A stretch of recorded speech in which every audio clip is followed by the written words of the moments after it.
Joining us now, the founder of the China Market Research Group and author of The Split, Finding the Opportunities in China's Economy in the New World Order, Shaun Rein. Thank you so much for joining us. The discussion in the U.S.-China relationship right now is really being centered by the rare earth minerals issue.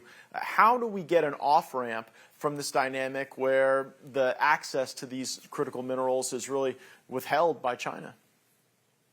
Well, it's great to be here, Matt. Thank you for having me. And I think it's great that you're bringing me in. I'm here in Shanghai right now because I know President Trump watches your show. And I think the key, Matt, is that unfortunately he's been given really bad advice from Scotty Bessent and Howie Lutnick.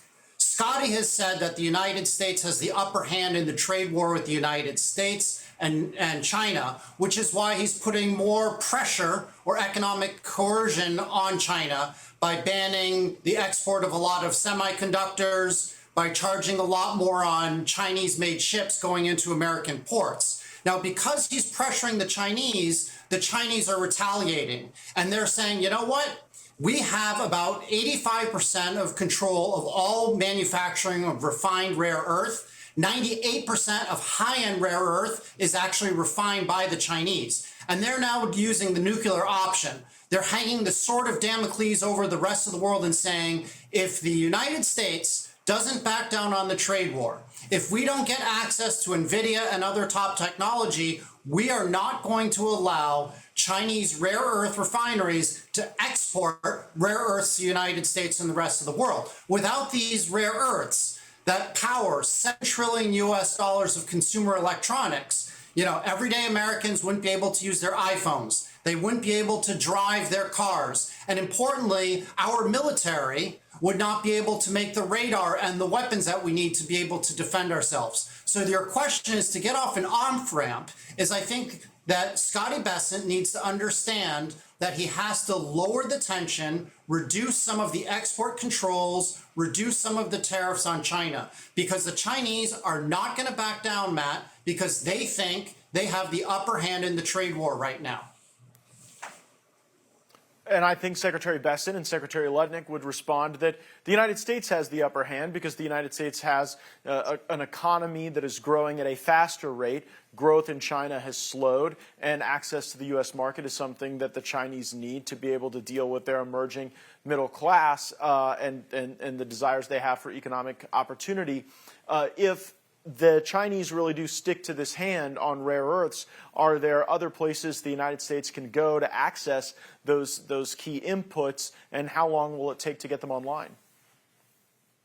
The reality is there is no other place in the world that America can get access to top high-end rare earths. Now, what's important to note is that rare earth itself is not that rare. You can get it out of iron ore mines and out of tailings in Brazil and Saudi Arabia and Russia, even in the United States. The problem, Matt, is the United States right now is about 10 years behind China when it comes to refining.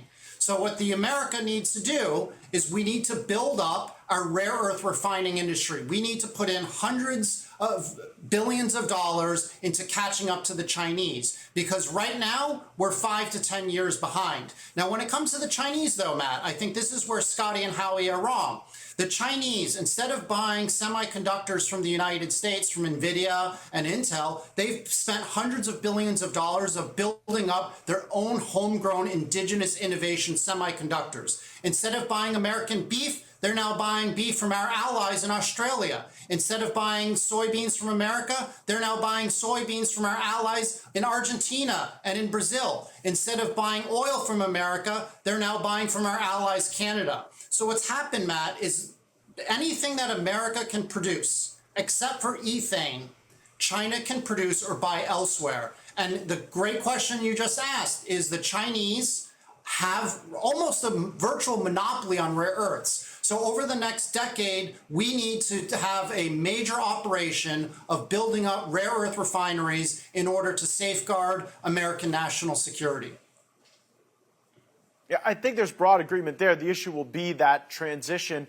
And of course, we've identified now like the key components of this dispute. China has the rare earths. We have the market. Both sides are playing their hand. And we'll see if President Trump's able to get the macro deal that he sought, and certainly it'll be Secretary Bessent and Secretary Letnick who will help him assemble that. Shaun Rein, thanks for coming on the program and sharing your perspective.